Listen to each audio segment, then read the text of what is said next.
ওদালগুৰি হাজিগড়ত চতুৰ্থ আন্তঃবিদ্যালয় আৰু আন্তঃ ক্লাব এথলেটিক চেম্পিয়নশ্বিপৰ সামৰণি প্ৰায় 200 খেলুৱৈক ভাৰতীয় সেনাৰ বিনামূলীয়া চিকিৎসা প্ৰদান খেল ধেমালি হৈছে শিক্ষা আহৰণৰ এটা পথ খেলৰ জৰিয়তে নিজক গঢ় দি বিশ্ব দৰবাৰত নাম উজ্বলাইছে সাঁতোৰবিদ মিঠু বৰুৱা এলভিছ আলী হাজৰিকা হিমা দাস লাভলীনা বুঢ়াগোহাঁই ইত্যাদি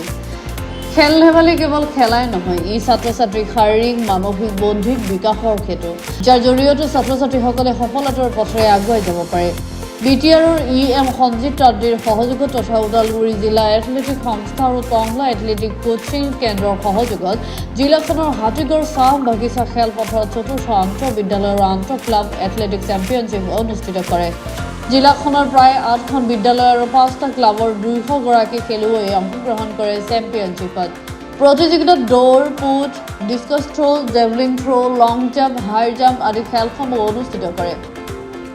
অংশগ্ৰহণকাৰী এথলেটিক্সসমূহৰ পৰা প্ৰথম দ্বিতীয় আৰু তৃতীয় হোৱা খেলুৱৈসকলক জিলা পৰ্যায়ত খেলাৰ সুযোগ পোৱাৰ উপৰিও স্থান পোৱা খেলুৱৈসকলক চলিত মাহৰ শেষৰ ফালে মৰিগাঁৱত অনুষ্ঠিত হ'বলগীয়া আন্তঃজিলা চেম্পিয়নশ্বিপত খেলিবলৈ সুযোগ পাব বুলি উদ্যোক্তাসকলে জানিবলৈ দিয়ে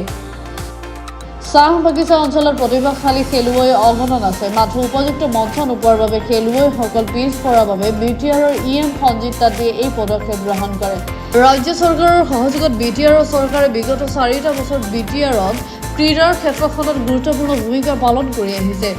তাৰ ফলস্বৰূপে বিটিআৰ অঞ্চলসমূহত এতিয়া খেলুৱৈৰ সংখ্যা বৃদ্ধি পাবলৈ ধৰিছে এতিয়া খেলুৱৈসকলে উপযুক্ত মঞ্চ বিচাৰি পাইছে যাৰ জৰিয়তে তেওঁলোকে নিজৰ সপোন বিকশিত কৰিবলৈ পাৰিছে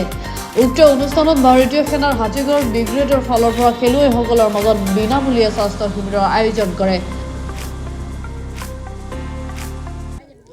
চতুৰ্থতম inter Udalguri athletics school meet আমি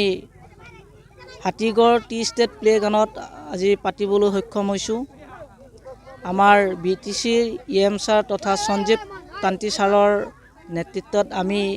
বহুতখিনি এদিন আহি আমি তেওঁক ক'লোঁ কোৱাৰ পিছত তেওঁ আজি কথা দিয়াৰ পিছত আমি ইয়াতে হাতীগড় প্লেগ্ৰাউণ্ডত আমি খেলাখন পাতিবলৈ সক্ষম হ'লোঁ আমি 11টা ইভেণ্টেৰে আজি আমি স্কুল মিটখন পাতিবলৈ সক্ষম হৈছিলোঁ তাৰে ভিতৰত আমাৰ প্লেয়াৰ স্কুলে আমি 12খন স্কুলে জইন কৰিছে আৰু প্লেয়াৰ আমাৰ 200ৰো অধিক প্লেয়াৰে আহি অংশগ্ৰহণ কৰিবলৈ সক্ষম হৈছে আৰু এই প্লেগ্ৰাউণ্ডখনত খেলাৰ এটাই উদ্দেশ্য আমাৰ ইটো অঞ্চলৰ পৰা ফুটবল বা কাবাডী